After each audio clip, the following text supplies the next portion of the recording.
Morning everyone. મારું નામ છે મયુર બારી અને આજે આપણે ઇકોનોમિક્સમાં મોસ્ટ ટાઈમ પી બેરોજગારીના કારણો દેખીશું. ધોરણ 12 ઇકોનોમિક્સ ચેપ્ટર નંબર 6 ટોપિકનું નામ છે બેરોજગારીના કારણો. વિદ્યાર્થી મિત્રો, આપણે આગલા વિડીયોમાં 5 બેરોજગારીના કારણો દેખી ગયા હતા. હવે આપણે બીજા 6 થી 10 કારણો દેખીશું. ઓકે વિદ્યાર્થી મિત્રો, તો છઠ્ઠું કારણ છે માનવ શક્તિ આયોજનનો અભાવ. વિદ્યાર્થી મિત્રો, આ ક્વેશ્ચન હું તમને મારી નોટ્સની મદદથી સમજાવીશ. ઓકે, તો છઠ્ઠો પોઈન્ટ છે માનવ શક્તિ આયોજનનો અભાવ. ઓકે,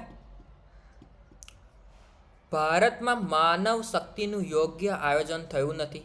આયોજન કાળ દરમિયાન છે એ ભારતમાં માનવ શક્તિનું યોગ્ય આયોજન થયું નથી. ઓકે વિદ્યાર્થી મિત્રો, દેશની જરૂરિયાત મુજબ યોગ્ય પ્રકારની શ્રમ શક્તિનો પૂરતો પુરવઠો મળતો નથી. કેવી? દેશની જરૂરિયાત મુજબ યોગ્ય પ્રકારની શ્રમ શક્તિ. ઓકે વિદ્યાર્થી મિત્રો, યોગ્ય પ્રકારની શ્રમ શક્તિ એટલે કે જે લોકો સ્કિલ્ડ પર્સન હોય, જે લોકોને કામ આવડતું હોય એવા લોકો, યોગ્ય પ્રકારની શ્રમ શક્તિનો પૂરતો પુરવઠો મળતો નથી.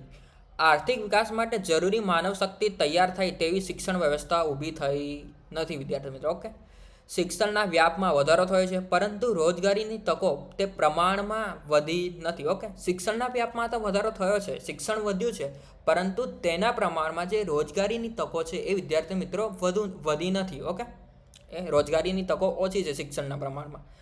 પરિણામે દર વર્ષે લાખો શિક્ષિત યુવાનો બેરોજગાર બને છે. ઓકે વિદ્યાર્થી મિત્રો, યોગ્ય રોજગાર ન મળવાથી શિક્ષિત યુવાનોની માનવ શક્તિનો પૂરતો ઉપયોગ થતો નથી.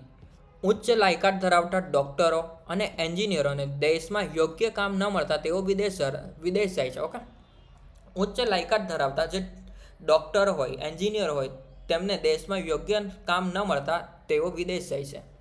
બ્રિટિશ શાસન દરમિયાન ભારતમાંથી સોનાનો એકતરફી પ્રવાહ ડ્રેન ઓફ ગોલ્ડ કહેવાતો હતો. ઓકે, બ્રિટિશ શાસન દરમિયાન ભારતમાંથી સોનાનો એકતરફી પ્રવાહ છે એ ડ્રેન ઓફ ગોલ્ડ કહેવાતો હતો. અને વર્તમાન સમયમાં ઉચ્ચ લાયકાત ધરાવતા લોકોનું વિદેશમાં જવું તે ડ્રેન ઓફ બ્રેન કહેવાય છે. ઓકે, યોગ્ય આયોજનનો અભાવ, શિક્ષણ વ્યવસ્થામાં ખામી, શિક્ષિત બેરોજગાર, શિક્ષિત યુવાનો બેરોજગાર, રોજગારીની તકો ઓછી, કુશળ માનવ શક્તિનો અભાવ, તેથી દેશનો વિકાસ અટકે છે. ઓકે, આ માનવ શક્તિના આયોજનના અભાવની અસરો છે. ઓકે, તો હવે આપણે ડ્રેન ઓફ ગોલ્ડ કોને કહે છે અને ડ્રેન ઓફ બ્રેન કોને કહે છે તે સમજીશું. ઓકે, બ્રિટિશ શાસન દરમિયાન ભારતમાંથી સોનાનો એકતરફી પ્રવાહ બહાર જતો હતો. સોનાનો એકતરફી પ્રવાહ છે એ બહાર જતો હતો. ભારતની સંપત્તિ દેશની બહાર જતી હતી, પરિણામે આર્થિક ગરીબી વધતી હતી. ઓકે, ડ્રેન ઓફ ગોલ્ડમાં કેવું હતું કે ભારતમાંથી સોનાનો પ્રવાહ બ્રિટિશ બહાર જતો હતો. ઓકે, અને ડ્રેન ઓફ બ્રેનમાં વર્તમાન સમયમાં ઉચ્ચ લાયકાત ધરાવતા ડૉક્ટરો, એન્જિનિયરો વગેરે રોજગાર માટે વિદેશ જાય છે. દેશની બુદ્ધિ અને પ્રતિભા દેશની બહાર જવાથી વિકાસને નુકસાન થાય છે. ઓકે, ડ્રેન ઓફ ગોલ્ડમાં કેવું હતું કે દેશમાંથી સોનું બહાર જતું હતું અને ડ્રેન ઓફ બ્રેનમાં ઉચ્ચ લાયકાત ધરાવતા ડૉક્ટરો, એન્જિનિયરો વગેરે રોજગાર માટે વિદેશ જાય છે. ઓકે, નિષ્કર્ષ, માનવ શક્તિના યોગ્ય આયોજનના અભાવે બેરોજગારી વધે છે, કુશળ માનવ શક્તિનો અભાવ થાય છે અને દેશની પ્રતિભા વિદેશમાં જતી રહે છે. ઓકે વિદ્યાર્થી મિત્રો, હવે બીજું કારણ છે જાહેર ક્ષેત્રની બિનકાર્યક્ષમતા. ઓકે, જાહેર ક્ષેત્રો એટલે કે સરકારી સંસ્થાઓ, સરકારી કંપનીઓ. ઓકે, જાહેર ક્ષેત્રના એકમો દ્વારા અપેક્ષિત પરિણામો, ખાસ કરીને રોજગારીનું સર્જન પ્રાપ્ત થવામાં નિષ્ફળતા થવી, તેને જાહેર ક્ષેત્રની બિનકાર્યક્ષમતા કહે છે. ઓકે, મુદ્દા નોટ્સમાં, આઝાદી પછી ભારત ખાનગી ક્ષેત્ર કરતાં જાહેર ક્ષેત્રના વિકાસને વધુ મહત્ત્વ આપવામાં આવ્યું. આઝાદી પછી ભારતમાં ખાનગી ક્ષેત્ર કરતાં જાહેર ક્ષેત્રના વિકાસને વધુ મહત્ત્વ આપવામાં આવ્યું. જ્યારે દેશ આઝાદ થયો ત્યારે ખાનગી ક્ષેત્ર કરતાં જાહેર ક્ષેત્રને વધુ મહત્ત્વ આપવામાં આવ્યું. જાહેર ક્ષેત્રના એકમોની સંખ્યા, મૂડીરોકાણમાં ઘણો વધારો થયો. ઓકે, જાહેર ક્ષેત્રના એકમોની સંખ્યામાં અને મૂડીરોકાણમાં ખૂબ જ વધારો થયો. જાહેર કંપનીઓ, જાહેર સંસ્થાઓ સ્થપાઈ અને તેના પાછળ જ રોકાણ કરવામાં આવ્યું એટલે તેમાં વધારો થયો. જાહેર ક્ષેત્ર દ્વારા રોજગારી સર્જવામાં રોજગારી સર્જવામાં જે લક્ષ્યાંકો નક્કી કરવામાં આવ્યા હતા તે પૂર્ણ થઈ શક્યા નહીં. ઓકે, જાહેર ક્ષેત્ર દ્વારા રોજગારી સર્જવાના જે લક્ષ્યાંકો હતા તે નક્કી કરવામાં આવ્યા હતા તે પૂર્ણ થઈ શક્યા નહીં. ઓકે, જાહેર ક્ષેત્રની બિનકાર્યક્ષમતાને કારણે અપેક્ષા મુજબ રોજગારીનું સર્જન થયું નહીં. ખાનગી ક્ષેત્ર કરતાં જાહેર ક્ષેત્રના વિકાસને વધુ પ્રાધાન્ય આપવામાં આવ્યું. ખાનગી ક્ષેત્રના વિકાસ માટે પૂરતું ધ્યાન આપવામાં આવ્યું નહીં. પરિણામે દેશમાં રોજગારીની તકો ઓછી ઊભી થઈ. રોજગારીની તકો ઓછી થતાં બેરોજગારીમાં વધારો થયો. ઓકે, જેમ રોજગારીની તકો ઓછી થાય એમ બેરોજગારીમાં વધારો થાય વિદ્યાર્થી મિત્રો. ઓકે, જાહેર ક્ષેત્રની બિનકાર્યક્ષમતાથી બેરોજગારી સુધી, આ તો આપણે અહીંયા દેખી ગયા, એનો જ આ ડાયાગ્રામ છે. ઉદાહરણ આપું છું. કેટલીક સરકારી કંપનીઓ જેમ કે કેટલાક કપડાં મિલ્સ, મશીન ટૂલ્સ ફેક્ટરીઓ કામની ગતિ ધીમી હોય છે. આ બધી કંપનીઓની કામની ગતિ ધીમી હોવાના કારણે, ટેકનોલોજી અપડેટ ન હોવાના કારણે ઉત્પાદન ઓછું થાય છે અને એક જ કામ માટે વધુ કર્મચારીઓ રાખવામાં આવે છે. પરિણામે ખર્ચ તો વધે છે પરંતુ ઉત્પાદન અને નવી રોજગારીની અપેક્ષા મુજબ વધી શકતી નથી. ઓકે, આ એક એક્ઝામ્પલ આપ્યું છે, આ તમારે એક્ઝામમાં લખવાનું નહીં, સમજાવવા માટે. ઓકે, કૃષિ ક્ષેત્રે વિકાસની અવગણના. 8મું છે કૃષિ ક્ષેત્રે વિકાસની અવગણના. કૃષિ ક્ષેત્રના વિકાસને પૂરતું મહત્વ ન મળવાથી રોજગારીની તકો પૂરતી ઊભી થતી નથી અને બેરોજગારી વધે છે. ઓકે વિદ્યાર્થી મિત્રો, ભારત એક કૃષિ પ્રધાન દેશ છે તો તમને બધાને ખબર જ છે. અને ભારતની મોટા ભાગની વસ્તી હજુ પણ ગામડાઓમાં વસે છે. ગામડાની મોટા ભાગની વસ્તી રોજગારી માટે કૃષિ ક્ષેત્ર પર આધાર રાખે છે. ભારતની આર્થિક વિકાસની નીતિમાં કૃષિ ક્ષેત્ર કરતાં અન્ય ક્ષેત્રોને વધુ મહત્વ આપવામાં આવ્યું છે. પરિણામે કૃષિ ક્ષેત્રનો યોગ્ય વિકાસ થઈ શક્યો નથી.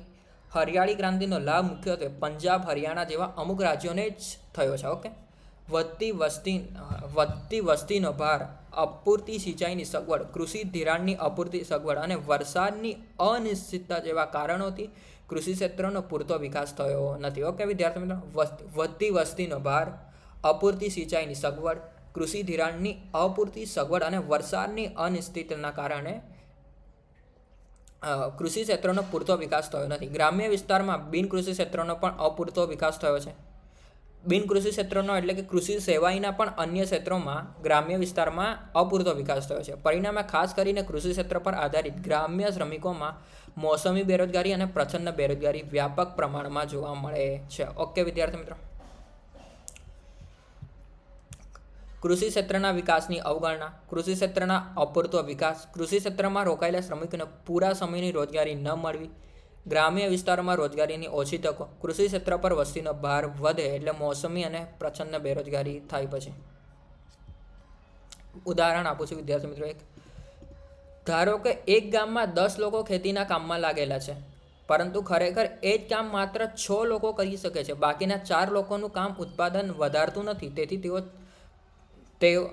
તેઓ છતાં ખેતીમાં જોડાયેલા છે. ઓકે, આ છુપી બેરોજગારીનું ઉદાહરણ છે. પ્રચંડ છુપી બેરોજગારીનું. ઓકે, 10 લોકો ખેતીમાં લાગેલા છે પણ તે કામ માત્ર 6 વ્યક્તિઓ કરી શકે છે, તો બાકીના 4 છે એ છુપા બેરોજગાર કહેવાય. ઓકે, હવે છે શ્રમની ઓછી ગતિશીલતા. ઓકે, શ્રમિકો એક સ્થળેથી બીજા સ્થળે અથવા એક કામમાંથી બીજા કામમાં સરળતાથી જઈ શકતા નથી. તેને શ્રમની ઓછી ગતિશીલતા કહે છે.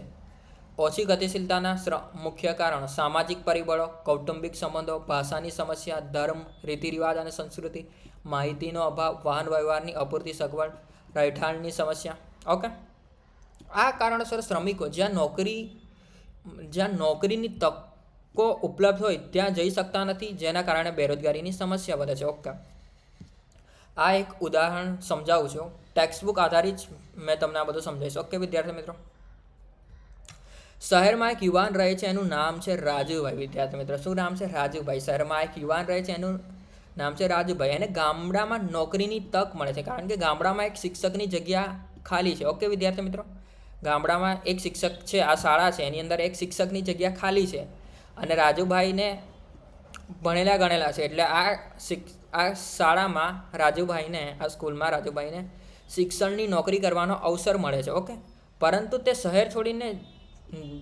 ગામમાં જઈને નોકરી કરવા તૈયાર થતો નથી કારણ કે શહેરની સુવિધાઓ, પરિવાર અને જીવનશૈલી તે છોડવા તૈયાર નથી.